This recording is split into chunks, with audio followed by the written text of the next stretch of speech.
Παιδιά, αυτό είναι το Sony SRS XB41, το extra bass στο ηχείο της Sony.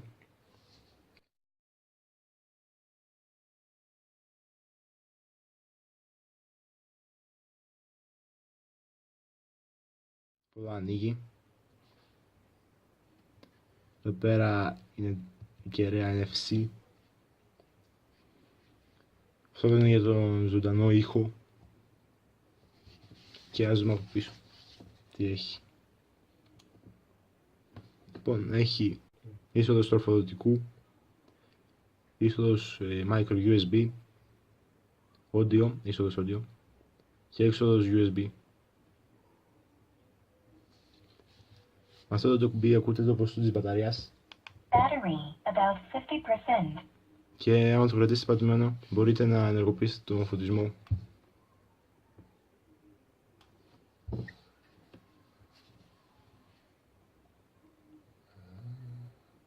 Θα κάνουμε ασύρματη ζεύξη του SRS XB41 με το SRS XB31.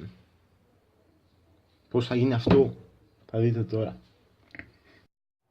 Πατάτε να ανοίξει το ηχείο.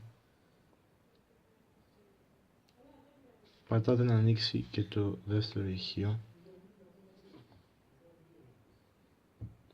Και μετά πατάτε στο πρώτο σας ηχείο, το WPC. Το πατάτε και στο δεύτερο. Και περιμένετε να συνδεθούν. Συνδέθηκαν. Ανοίγετε το Bluetooth και πατάτε το κυρίως ηχείο σας. Μάλλον συνδέθηκαν.